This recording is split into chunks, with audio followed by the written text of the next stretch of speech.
Bro మేము సర్దుకుపోయి బ్రతుకుతున్నామని అర్థమైపోయింది. ఇంకేదో దారి ఉందన్నావుగా, అది చెప్పి చావచ్చుగా. అది చెప్తే అర్థం కాదు, ప్రూవ్ చేయాలి. అది ప్రూవ్ చేయాలంటే నా పక్కన విభా ఉండాలి. ఇన్నిసార్లు ఫోన్ చేసి ఫోన్ ఎత్తలేదంటే తను మళ్ళీ హర్ట్ అయి ఉంటుంది. తను హర్ట్ అయితే వచ్చి మా పైన జోకులేస్తుంది. అది జరగలేదు కాబట్టి నాకు ఇంకా హోప్ ఉంది. సరే, మాకు టైం అవుతుంది. పక్కనే పెళ్లికి వెళ్తున్నాం. నిన్నెక్కడ డ్రాప్ చేయాలో చెప్పు. ఎవరి పెళ్లికి బ్రదర్? మేఘా, హర్ష. మేఘా నీకేమవుతుంది?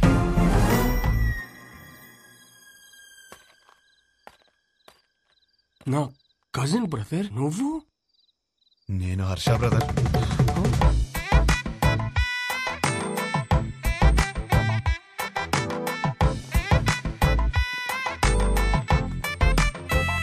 నానా, ఏంటి నాన్న నీ ప్రాబ్లము? మేఘాన్ని చేసుకుంటే లైఫ్ ఎంత బాగుంటుందో తెలుసా? చెప్పు నీ మనసులో ఏదో ఉంది, చెప్పురా నాకు ఒకసారి చెప్పు. ఈ పెళ్లి చేసుకుంటే నీతో కాపురం చేసినట్టు ఉంటుందిరా. నాతో కాపురం చేసినట్టు ఉంటుందా? ఎంత బాగా చూస్తున్నారా నిన్ను. చోకొట్టి పడుకోబెట్టాను, ఊకొట్టి లేపాను, ఎప్పుడైనప్పుడు మ్యాగీ నూడిల్స్ పెట్టాను. ఇంకా ఆపరా. For the first time I think I need a shoulder రా. For the first not the shoulder I want, but రేయ్, when nothing is available, go for the reachable. Come on.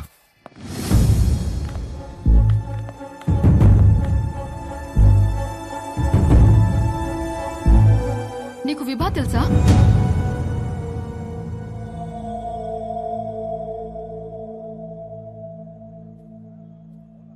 అరే, తెలియకపోవడం ఏంటి? ఎంత పెద్ద స్టాండప్ కమెడియన్. పెళ్లికి సంగీత్లని చాలా boring. This time it's stand up time. Come on, get ready. ఏంటి బావ ఇది? ఆపేల రావడం ఏంటి? షో చేయడానికి వచ్చింది, నవ్వించి వెళ్ళిపోతుంది.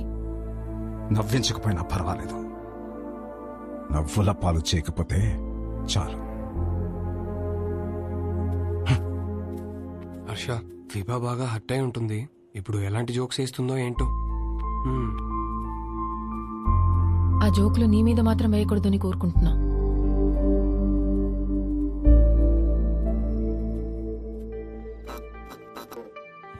ఇండియన్ హిస్టరీలో, జాగ్రఫీలో, ఫిజిక్స్ లో, కెమిస్ట్రీలో ఫర్ ద ఫస్ట్ టైం పెళ్లిలో stand up. This is Vibha. Congratulations to the bride and groom. Thank you. మా బతుకు బస్ స్టాండ్ అవ్వకుండా కాపాడేదే మొగుడు పెళ్ళాల జోక్స్. అమ్మా తల్లి, మా మీద జోకులు వద్దమ్మా. అరే వద్దమ్మా. వద్దా? వద్దు. సరే, నా గురించి చెప్తా. నా లైఫ్ లో నన్ను బాగా ఇన్ఫ్లుయెన్స్ చేసిన ఒక వ్యక్తి ఉన్నాడు. అతని పేరు సుబ్బు. మా నాన్న. మీరు అనుకున్నది కరెక్టే, తన పేరు సుబ్రహ్మణ్యమే. కానీ నా కథ వింటే సుబ్బు అని పిలవడమే ఎక్కువ అని మీరే ఫీల్ అవుతారు. రియలీ అంత టార్చర్ పెట్టాడు. ఇదే మాట సుబ్బుని అడిగాను అనుకోండి, వీడొద్దు వాడొద్దు అని నేనే టార్చర్ పెట్టానంటాడు. మరి పెళ్లి కొడుకుల్ని పేక ముక్కల్లా చూపిస్తూనే ఉన్నాడు.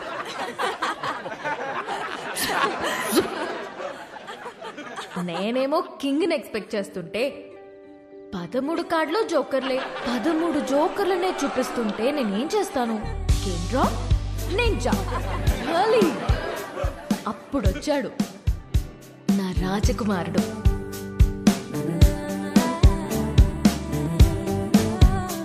పెళ్ళే వద్దురా బాబు అని నేను తిరుగుతుంటే, కబుర్లు చెప్పుకుందామా, కలుద్దాం అని నాకే తెలియకుండా నా నోట్బుక్ లో రాశాడు.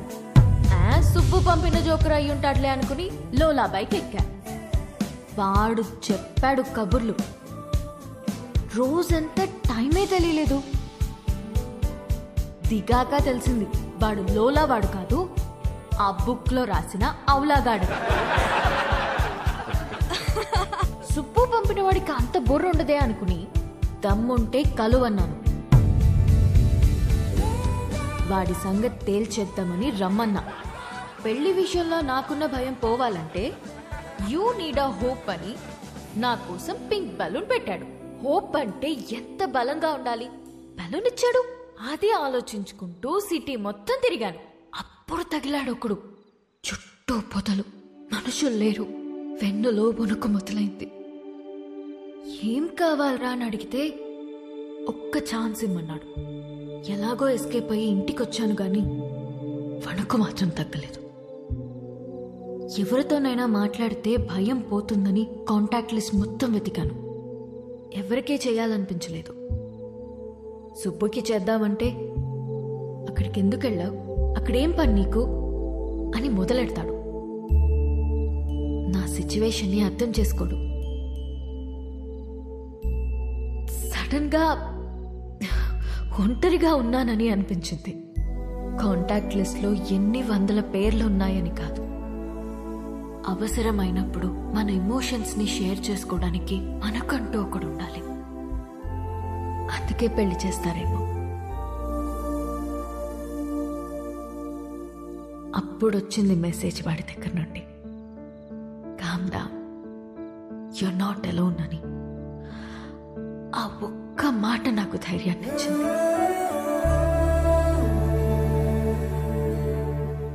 నిద్రపోయే వరకు జోజో పాడమన్నాను. పాడుతూనే ఉన్నాడు. చాలా రోజుల తర్వాత ప్రశాంతంగా పడుకున్నాను. కొన్ని సంవత్సరాలుగా మా నాన్న వల్ల లోపల పేరుకుపోయిన భయాలన్నీ ఒక చిన్న పిట్ట కథ చెప్పి అలా తీసేశాడు.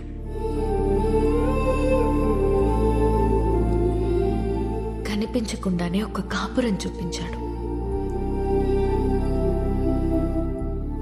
కలుద్దామనుకున్నా.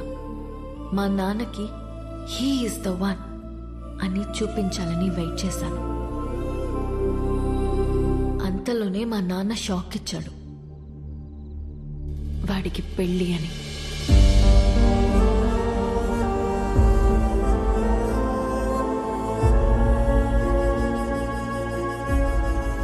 ఎప్పుడూ లేనిది నా కళ్ళల్లో కన్నీళ్లు. వాడు నన్ను మోసం చేశాడని కాదు, ఎప్పుడో నేనన్న మాట పట్టుకుని వాడు నా కోసం వచ్చాడా. నా కోసం ఒకడు పుట్టుంటాడు అనుకున్నాను, కానీ నా మాటల్లోంచి ఒకడు పుట్టొచ్చాడా. పడిపోతున్న నన్ను నిలబెట్టడం కోసం అంత తాపత్రయపడ్డా. హోల్డ్ యువర్ స్మైల్ అన్నాడు. నా కోసం తన ఫ్యామిలీని ఒప్పించాలని ఒంటరిగా కష్టపడుతున్నాడా. వాడి గురించి తలుచుకుంటుంటే ఇప్పుడు కూడా కన్నీళ్ళు ఆగట్లేదు.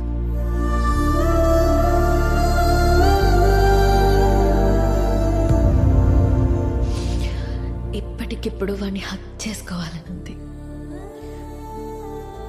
కానీ వాడి హక్ నాకు ఈ లైఫ్లో దొరుకుతుందో లేదో తెలియడం లేదు.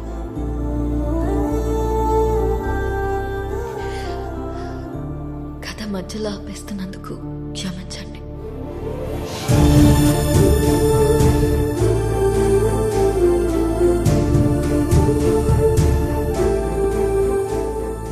ఆగో.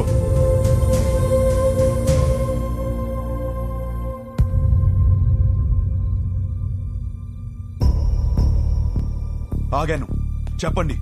వెళ్ళి పెళ్లి చేసుకుంటావో ఏం చేసుకుంటావో నీ ఇష్టం. ఎలాగైనా బతుకు. ఇక నీకు మాకు ఏ సంబంధం లేదు. కానీ వెళ్లే ముందు ఆ అమ్మాయికి సారీ చెప్పేసి వెళ్ళు.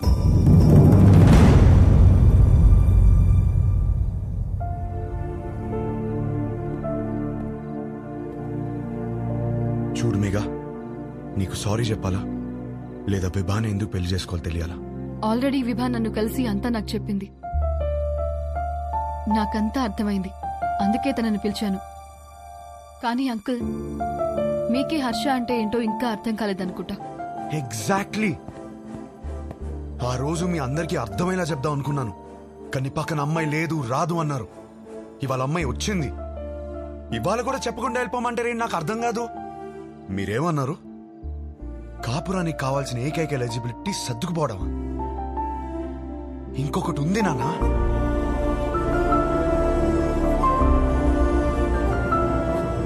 ఆ మాటల్లో కనిపించిందే రొమాన్స్. అది అస్సలైన ఎలిజిబిలిటీ. విమాన్ కలిసి మొదటి రోజే అడిగేసింది, what you expect from my married life అని. నేనేదోలా ఏదేదో అనేసాను, లవ్ అని కూడా అన్నాను. కానీ ఆ తర్వాత తెలిసింది లవ్ కన్నా గొప్పది రొమాన్స్ అని. నా లైఫ్ అంతా రొమాన్స్ తో నిండిపోవాలి. అంటే ఏంట్రా, మీ అంతా రొమాన్స్లు చేయకుండా కాపురాలు చేస్తున్నావా, పిల్లలు కనేస్తున్నావా? మామయ్య మీకు ఎలా చెప్పాలి? మీకు ప్రేమ అంటే అర్థమవుతుంది, రొమాన్స్ అనగానే ఏదో బూతులా మాట్లాడతారని నాకు అర్థం కాదు. రొమాన్స్ అంటే గదిలోకి వెళ్ళి తలుపులేసేసి 10 నిమిషాలు ముగించే పని కాదు. రొమాన్స్ అంటే ప్రేమని చూపించడం. ప్రతి ఒక్కళ్ళు ప్రేమిస్తున్నానని చెప్పేవాళ్లే, కానీ ఎంతమంది ఆ ప్రేమని చూపిస్తున్నారు? ఎరా, ఎవరు చూపించట్లేదని ఎట్లా అంటావు? మేము చూపిస్తున్నాం ఇక్కడ. ఏంటి సార్ ఎలా చూపించారు? గిఫ్ట్ తెచ్చి తీసుకో అని టేబుల్ మీద పడేశారు, అలానా? కాస్ట్లీ గిఫ్ట్ ఇచ్చారని మీరు పొంగిపోవడం కాదు సార్, దగ్గరికి వెళ్ళి ఆవిడ పొంగిపోయేలా ఇవ్వటంలో ఉంది ప్రేమను చూపించటం. అప్పుడు 10 రూపాయలు గిఫ్ట్ ఇచ్చినా సరిపోతుంది. పెద్దవాళ్ళతో ఏంట్రా ఆ మాటలు? మాకు ఆ మాత్రం తెలీదా? మొగుడు పక్కనున్నంతసేపు కోట్లు సంపాదించు, లగ్జరీ కావాలంటారు. సంపాదించడానికి వెళ్తే నువ్వు పక్కన లేవంటారు. కాస్త ప్రేమని చూపించడం తెలిస్తే రెండిట్లో ఏదో లగ్జరీ అని తెలుస్తుంది కదా. లేదా అన్ని ఒకరి దగ్గర దొరకవని స్టేట్మెంట్లు ఇస్తారు.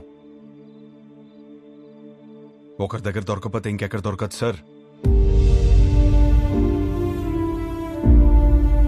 ఇద్దరు సంతోషంగా ఉండాలని పెళ్లి చేసుకుని ఒకరినొకరు బాధ పెట్టుకుంటున్నారు. ఆ బాధని ఎలా తీర్చాలని నేర్పించకుండా సర్దుకుపో అంటుంటే ఎలాగో బ్రతికి చావు అన్నట్టుంది నాకు. నాకు అలా పక్కనే బ్రతకాలని లేదు నాన్న. నాకు నా వైఫ్తో చాలా అంటే చాలా దగ్గరగా బ్రతకాలనుంది. అలా బ్రతకాలని తెలిసిన అమ్మాయి విభా. కాపురం పాత పడకుండా ఫ్రెష్ గా ఉండాలంటే ఒక గ్రేట్ రొమాన్స్ కావాలని తెలిసిన అమ్మాయి విభా. తన బాడీ తనది మాత్రమే కాదు, వచ్చేవాడిది కూడా అని హెల్దీగా అందంగా ఉంచడంలో ఎంత రొమాన్స్ ఉంది. మొగుడు పక్కనే ఉన్నప్పుడు కబుర్లు పుడుతూనే ఉండాలని ఒక అమ్మాయి కోరుకోవడంలో ఎంత రొమాన్స్ ఉంది. నాకు సన్సెట్ ఇష్టం, ఎందుకంటే నా లైఫ్ పార్ట్నర్ ఇంట్లో వెయిట్ చేస్తుందని ఆశ రేజ్ చేస్తుంది కాబట్టి. ఇలా ఆలోచించడం డర్టీ అయితే కొంచెం డర్టీ మైండ్ ఉండాలి నాన్న. నువ్వేమన్నావు మావయ్య? పెళ్లి చేసుకోవడానికా ఉంచుకోవడానికా? ఉంచుకోవడానికే, దగ్గరగా ఉంచుకోవడానికి. ఇవన్నీ తెలియకే కోర్టులో తలదించుకున్నాను. ఇప్పుడు తలెత్తి చెప్తున్నాను, నా కాపురం బాగుంటుంది. నాకు విభానిచ్చి పెళ్లి చేయండి.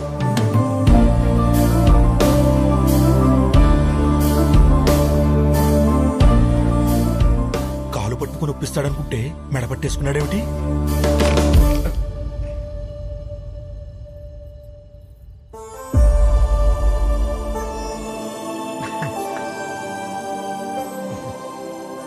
రే, అమ్మాయి బాధపడుతూ ఉంటుంది, వెళ్ళి కబుర్లు చెప్పు, కౌగిలించుకో.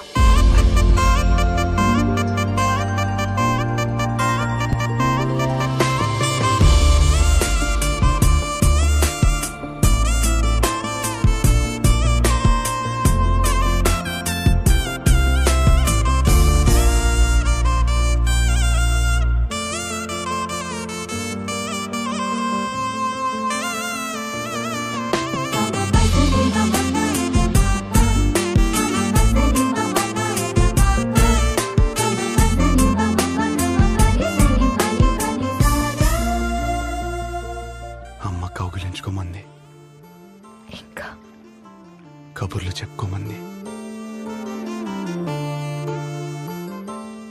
ఇంకా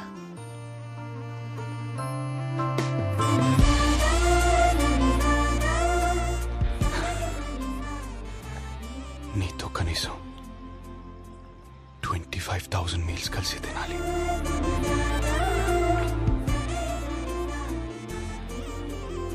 9,000 నైట్స్ కలిసి పడుకోవాలి.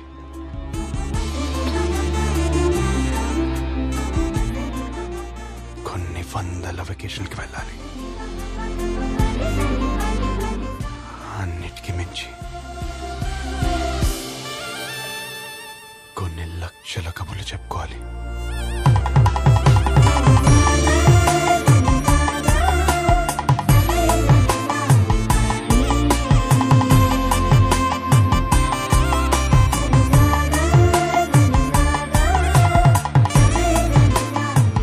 అయ్య గారు, పెళ్లి చేసుకుందామా?